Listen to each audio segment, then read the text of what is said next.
नमस्कार और जय हिंद साथियों, आपके अपने YouTube चैनल एजे स्मार्ट क्लासेज में आपका हार्दिक स्वागत है। तो हम कर रहे थे क्लास 10 न्यू सिलेबस एनसीईआरटी 2021-22 के लिए। तो अब तक हमने हमारा फर्स्ट चैप्टर वास्तविक संख्याएं और सेकंड चैप्टर बहुपद कंप्लीट कर लिया है। आज हम बात करने जा रहे हैं हमारे थर्ड चैप्टर दो चर वाले रैखिक समीकरण युग्म पर। तो वीडियो को पूरा देखें और वीडियो पसंद आए तो वीडियो को लाइक करें और हमसे जुड़े रहने के लिए और क्लास 10 एवं बोर्ड क्लासों से संबंधित संपूर्ण जानकारी के लिए हमारे चैनल को सब्सक्राइब करें, ताकि आपको समय पर बोर्ड से संबंधित और क्लास 10 से संबंधित आने वाले सत्र की पूर्ण जानकारी मिल सके। तो ठीक है, आज का वीडियो शुरू करते हैं एक शानदार तरीके के साथ। तो हमारा जो थर्ड चैप्टर है क्लास 10 की न्यू सिलेबस 2021-22 का, उसका नाम है दो चर वाले रैखिक समीकरण युग्म।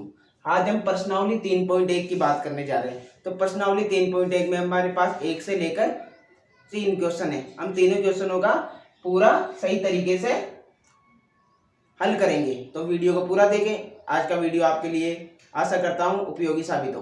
तो ठीक है, तो क्वेश्चन 1 हम देख लेते हैं। क्वेश्चन 1 हमारे पास आता है कि आफताब अपनी पुत्री से कहता है, आफताब कोई व्यक्ति अपनी पुत्री से कहता है कि 7 वर्ष पूर्व मैं तुमसे 7 गुनी आयु का था।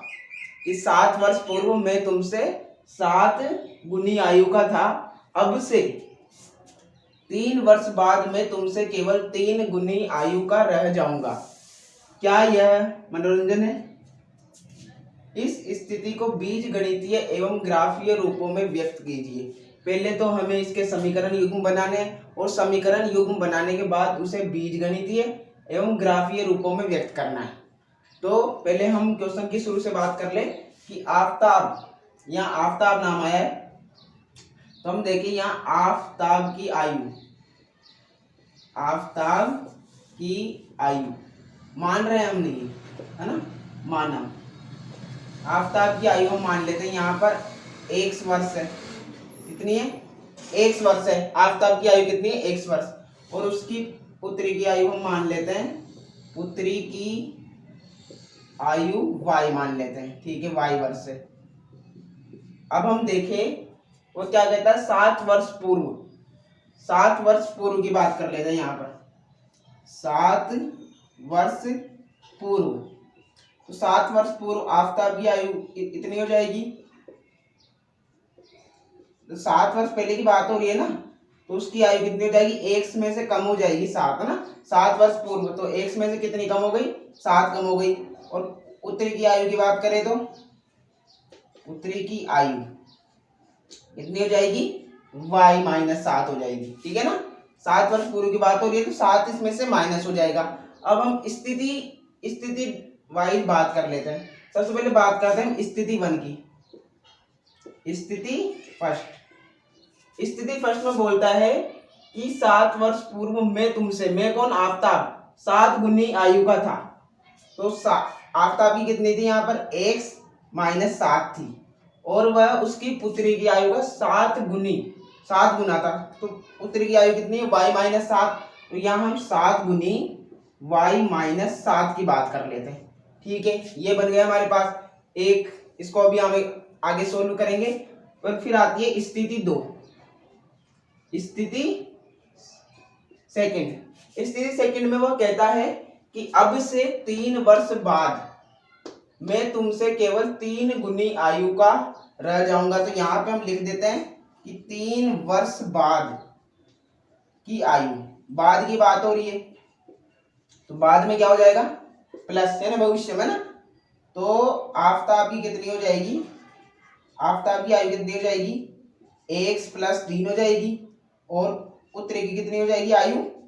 y + 3 हो जाएगी। ठीक है, तो आफताब की जो आयु है x + 3, वह कितनी हो जाएगी? 3 गुनी हो जाएगी पुत्री की आयु की। तो यहाँ पे हम लिख देते हैं बराबर 3 गुनी y + 3 की। ठीक है, अब इस समीकरण को हम सोल्व कर लेते हैं स्थिति 1 और स्थिति सेकंड के अनुसार। स्थिति फर्स्ट में हमारे पास है कि x - 7, तो फिर हमें इस तरीके से लिखेंगे x - 7, 7 को y से गुना करेंगे 7y, 7 को -7 से करेंगे -49।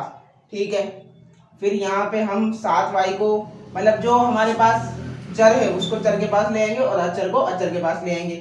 x - 7y इक्वल टू -49 और प्लस के 7, ठीक है ना, माइनस के थे उधर जाके प्लस के हो गए, यहाँ पे आया x minus 7y equal to 49 में 7 जाएंगे तो माइनस के 42 हो गए। ये तो हमारे पास समीकरण 1 बन गया, समीकरण युग्म बन गया 1।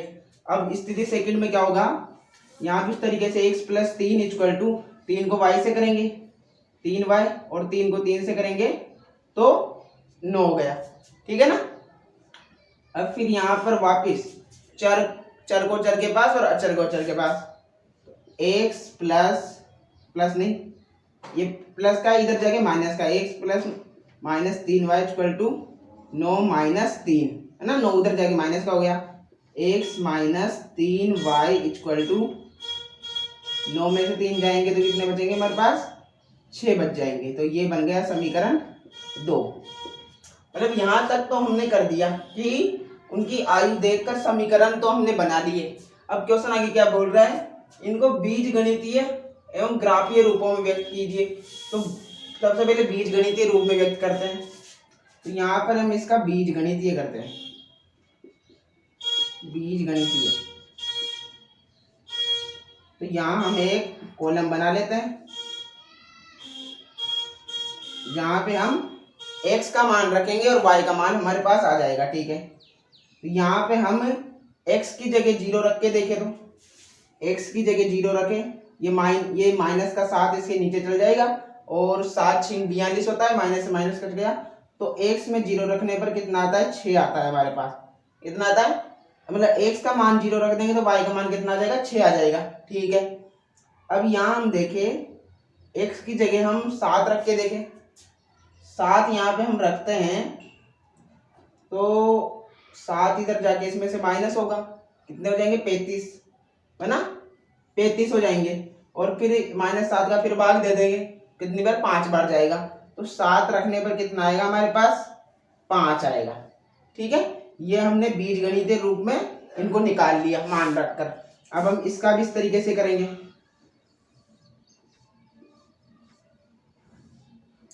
x और y। अब यहाँ x की जगह 0 रखें तो माइनस का 3 इसके नीचे जाएगा और 3 एकम 3 3 6, तो माइनस के 2 आ जाएगा। मतलब 0 रखने पर कितना आ जाएगा, माइनस के 2 आ जाएगा, ठीक है। अब फिर मैं इसमें 2 रखूँ तो y की जगह 2 रखे, तो y की जगह 2 रखे तो हमारे पास ये हो जाएगा 6, तो 6 को इसमें से भाग देंगे तो हमारे पास 2 आ जाएगा, ठीक है ना। 6 को y की जगह 2 रखा, ठीक है, तो ये इधर जाके इसके भाग में गया, इस तरीके से हमारे पास आ गया। या हम और भी कुछ और रख के देख लेते हैं, जैसे हम यहाँ पे x की जगह कितना लिखे, x की जगह लिख लेते हैं हम 3 लिख लेते हैं, x की जगह हमने 3 माना, ठीक है। 3 इधर जाके माइनस हुआ है ना, माइनस हो गया इसमें से, उसके बाद फिर 3 का भाग देंगे तो कितना आ जाएगा, 3 एकम 3, 1 आ जाएगा, ठीक है, माइनस का 1 आ जाएगा। और फिर अब x की जगह हम लिख लेते हैं 6 लिख लेते हैं, तो 6 इधर जाके 6 में से माइनस हुआ, फिर 3 का भाग देंगे 0 में तो 0 आ जाएगा, ठीक है। इस तरीके से ये हमारे बीजगणितीय रूप में मान निकाल लिए। अब इसे ग्राफीय रूप में भी हम व्यक्त करेंगे। पहले मैं एक बार इसको समझा देता हूँ, फिर हम ग्राफीय रूप में व्यक्त करते हैं। तो हम देखें कि सबसे पहले हमने क्या किया कि वहां में आफताब और पुत्री की आयु दे रखी, तो हमने माना आफताब की आयु x वर्ष और पुत्री की आयु y वर्ष है, और 7 वर्ष पूर्व की बात हुई थी। तो 7 वर्ष बाद हम देखें आफताब की आयु हमने 7 वर्ष पूर्व पहले की, तो माइनस कर दिया x - 7, और पुत्री की आयु की बात हुई थी तो y - 7। फिर 3 वर्ष बाद की बात हुई थी तो 3 वर्ष ऐड कर दिए, x + 3 और y + 3। अब स्थिति बोल रहा था कि जब वो आफताब की आयु होगी 7 वर्ष पूर्व, वह पुत्री की आयु से 7 गुनी होगी, तो 7 से गुना करके समीकरण हल करके समीकरण 1 निकाल लिया स्थिति 1 में। स्थिति 2 बोल रहा था कि जो आफताब की आयु होगी 3 वर्ष बाद, वह पुत्री की आयु की 3 गुनी होगी। इस प्रकार लिख के हमने हल करके समीकरण निकाल लिया। फिर इनके मान रखकर x का मान रखकर y का मान निकाला, तो बीजगणितीय रूप में हमारे पास ये प्राप्त हो गया। अब ग्राफीय रूप के लिए मैं आपको यहाँ एक फोटो दिखा देता हूँ, आप उसमें देख लें। इस प्रकार आपको ग्राफ में रूपांतरित करना है कुछ इस प्रकार से। एक बार आप देख लें, यहाँ पर आपको फोटो दिखाई दे रही होगी। इसमें जो रेखा जा रही है वो तो स्थिति 1 की है और जो नीचे से लिखा जा रहा है स्थिति 2 की है।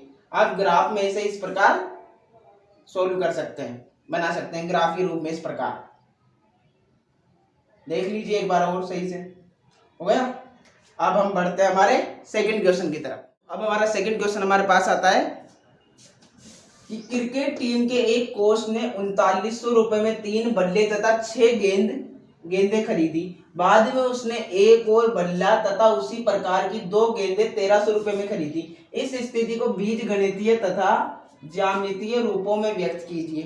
ठीक है, तो हम पहले देखते हैं। यहाँ हमारी बात हुई है बल्ले और गेंद की, वहां बात हुई थी आफ्ताब और पुत्री की, तो हमने उनको माना था एक्स और वाई। यहाँ बल्ले और गेंद की बात हुई है तो हम क्या मानेंगे, बल्ले और गेंद को मानेंगे। यहाँ पे हम लिखते हैं माना बल्ले की संख्या, बल्ले की संख्या क्या है हमारे पास, 1 से, और गेंद की संख्या कितनी है, गेंद की संख्या हमारे पास है y, कितनी है y। अब यहाँ हम बात करें स्थिति 1 की, तो स्थिति 1 में उसने 3 बल्ले खरीदे, मतलब 3y, और गेंदें कितनी खरीदी, 6, मतलब यहाँ पर 6x है ना, और उसने गेंद कितनी खरीदी, 6, मतलब 6y, कितने रुपए में, 3900 रुपए में। ठीक है, अब हम देखें 39 रुपए में खरीदे, तो यहाँ पर 3 और 6, 3 कॉमन ले लिया, x रह गया, अंदर रह गया हमारे पास 6, 2y, 3 कम 3, 3 6 ना, 2y, और बराबर में 3900 रुपए। 3 हमारा गुणा में, हम इसे भाग में भेज देंगे, हमारे पास यहाँ पे रह जाएगा x plus 2y equal to 3 कम 3, 3 3 9, 1300। स्थिति 2 की बात करें तो सेकंड की, सेकंड में हमारे पास क्या है, बाद में उसने एक और बल्ला यानी x और उसी प्रकार की 2 गेंदें, मतलब 2y, कितने रुपए में खरीदी, 1300 रुपए में। यहाँ तो कोई कॉमन लेने का है ही नहीं, तो ये समीकरण 2 हो गया और ये समीकरण 1 हो गया। ठीक है, अब हम देखने की बात यहाँ पर यह है कि जो समीकरण 1 है और समीकरण 2 है बिल्कुल सेम है, समान है, तो इनका जो हम बीज गणितीय रूप में इसको व्यक्त करेंगे वो भी समान आएगा। तो यहाँ पर हम 1 का कर लेते हैं, वही हमारे दूसरे का व्यक्त हो जाएगा। ठीक है, यहाँ हम x और y, हम यहाँ x की जगह 300 मानते हैं, कितने मानेंगे, 300, बड़ी संख्या है तो हम बड़ा ही मानेंगे। 300 माने तो 300 इधर जाके माइनस हो जाएंगे, इधर बच जाएंगे 1000, 1000 में 2 का भाग देंगे तो क्या आ जाएगा, 500 आ जाएगा। ठीक है ना, 1000 का आधा 500। ठीक है, अब फिर हम यहाँ 500 मान लेते हैं x की जगह, x की जगह 500 माना, 500 इधर जाके इसमें से माइनस हुआ, कितने रह गए, 800, 800 में 2 का भाग देंगे तो 800 का आधा 400 हो गया। ठीक है, अब यहाँ मान लेते हैं 700, 700 हमने यहाँ पर माना, तो 700 को इधर ले जाके माइनस करेंगे तो इधर कितने रह जाएंगे हमारे पास, 600 रह जाएंगे। ठीक है ना, 600 हमारे पास रह गए, तो उसके बाद हमें 2 का भाग देंगे तो कितनी बार जाएगा, हमारा 2 का भाग जाएगा इसमें 100 में 300 बार, है ना, 600 का आधा 300। ठीक है, 300 हो जाएगा।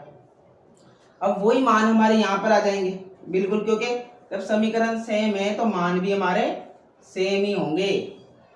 x और y, यहाँ पर 300 रखने पर 500 आएंगे, 500 रखने पर हमारे पास 400 आएंगे, और 700 रखने पर कितने आ जाएंगे, 300 आ जाएंगे। अब हमें इनका जो ज्यामितीय रूप में व्यक्त करेंगे इनको, वो भी हमारा एकदम एक ही रेखा पर होगा। तो यहाँ पर आप देख सकते हैं कि इस फोटो में हमें दिख रहा है कि जो हमारा वो बन के आया है बिल्कुल ज्यामितीय रूप वो एक ही रेखा पर आया है, मतलब दोनों समीकरण एक ही रेखा पर स्थित है ना। इस प्रकार हम ग्राफीय रूप में कर देंगे। आप भी इसकी प्रैक्टिस कीजिएगा, आपको ये समझ में आ जाएगा ठीक तरीके से। अब बढ़ते हैं हमारे लास्ट एंड थर्ड क्वेश्चन की तरफ। हमारा थर्ड क्वेश्चन हमारे पास आता है कि 2 किलो सेब और 1 किलो अंगूर का मूल्य किसी दिन 160 रुपए था। एक महीने बाद 4 किलो सेब और 2 किलो अंगूर का मूल्य 300 रुपए हो जाता है। तो इस स्थिति को बीज गणितीय तथा ज्यामितीय रूपों में व्यक्त कीजिए। तो हम यहाँ पर देखें कि पहले बात हुई थी आफ्ताब और पुत्री की, फिर बात हुई थी हमारे पास गेंद और बल्ले की, और अब बात हुई है हमारे पास सेब और अंगूर की। मतलब जो हमें मान दे रखे हैं 2, उनको ही हम मानेंगे। तो यहाँ पे हम लिखते हैं माना सेब की संख्या, सेब की संख्या क्या मानेंगे, x मानेंगे। और हम बात करें यहाँ पर अंगूर की संख्या,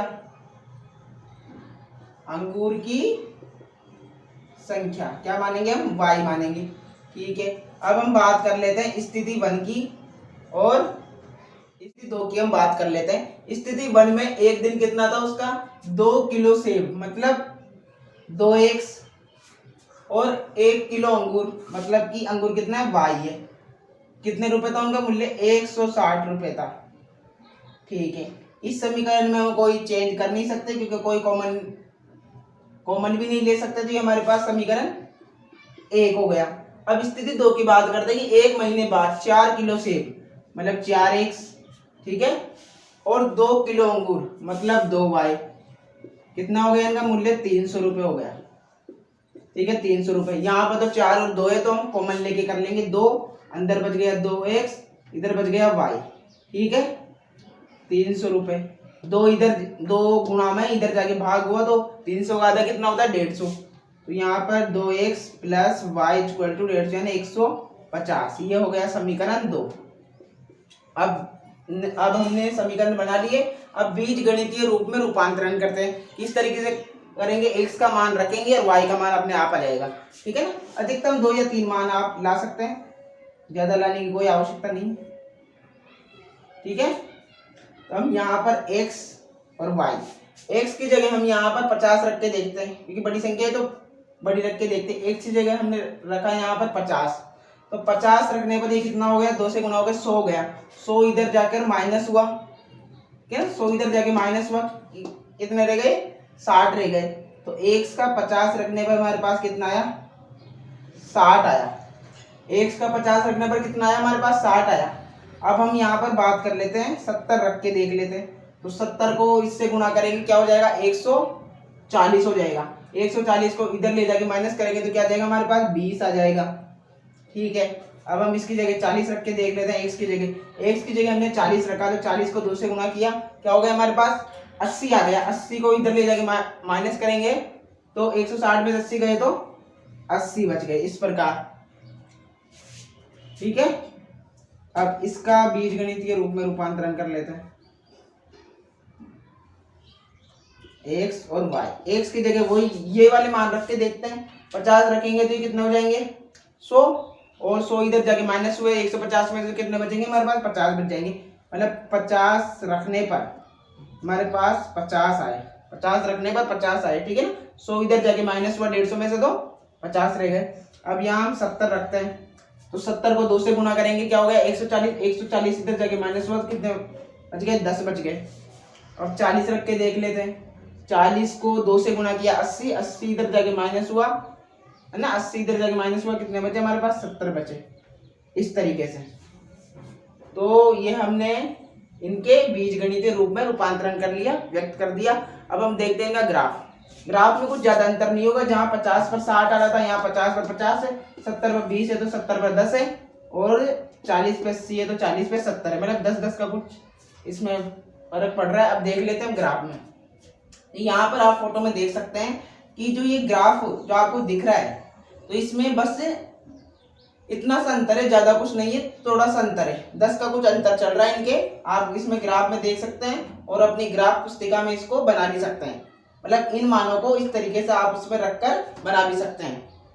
तो आप एक बार देखिएगा इसको। तो ठीक है, इस प्रकार हमारी जो आज की प्रश्नावली 3.1 थी वो कंप्लीट हो चुकी है। 1 से लेकर 3 प्रश्न हमारे पूरे हो चुके हैं। तो आज का वीडियो आपको कैसा लगा कमेंट बॉक्स में बताएं। अगर आपको वीडियो पसंद आया है तो वीडियो को लाइक करें, अन्यथा हमसे कोई गलती हो गई या आपको वीडियो अच्छा ना लगा हो तो कमेंट बॉक्स में बताएं कि हम और किस प्रकार से आपको बेहतर दे सकते हैं। तो ठीक है, इसीलिए अब मिलते हैं हमारी नेक्स्ट प्रश्नावली 3.2 के लिए। जब तक आप इसकी प्रैक्टिस कीजिएगा। धन्यवाद। जय हिंद, जय भारत।